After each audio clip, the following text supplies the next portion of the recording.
With diminished chords, one is all or nothing. With augmented chords, the other is all or nothing. So instead of that major third on bottom, minor third on top, like with major chords, or the minor third on bottom, major third on top, like in minor chords, with diminished, it's minor third plus minor third. So there is no major third. It's minor third and minor third. With augmented chords, there is no minor third. It's major third on top of major third. So in other words, they both exaggerate in their own directions. Whereas major and minor were a good blend of both. You had major on bottom, minor on top.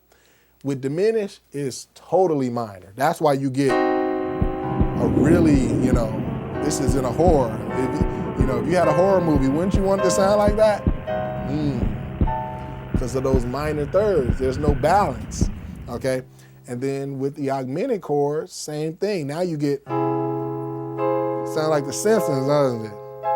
Okay, because those are just major thirds. So let's go to the piano so I can construct it for you.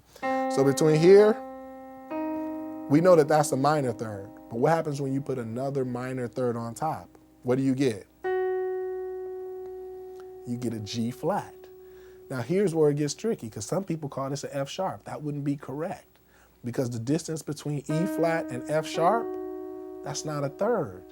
E and F, that's only two alphabet letters, E, F. You need a G, some kind of G, so that's why you have to call this a G flat. Okay, so now it gets into what black note you're using.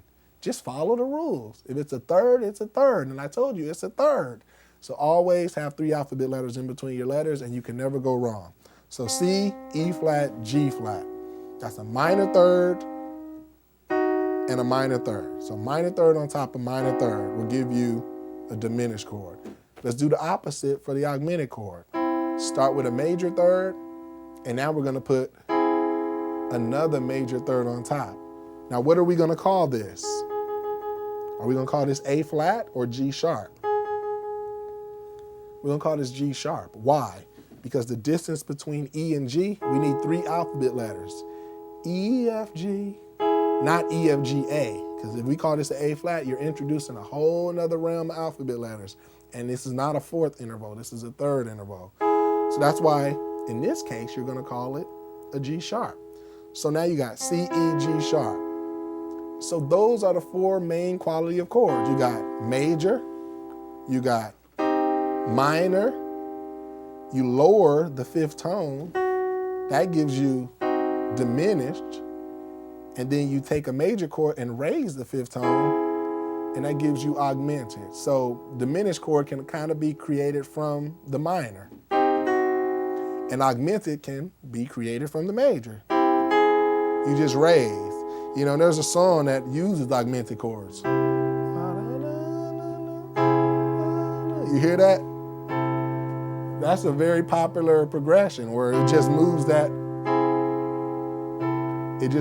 finger up. Whereas with diminished chords, it's very popular too. You might go, that's a diminished chord. And you'll talk about that when we get into the DVD on Pattern Paradise, the third DVD in the collection. So those are your different qualities: major, minor, diminished, augmented. Major, minor, diminished, augmented. Those are your qualities, okay? From there, you can get into bigger things, and you're gonna get into bigger things with Mr. JP himself. He's gonna be introducing you to the extended chords and things like that.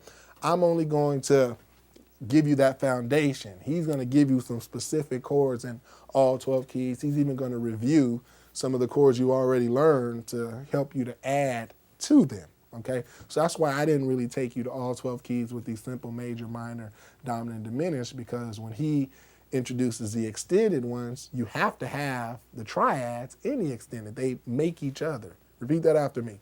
They make each other.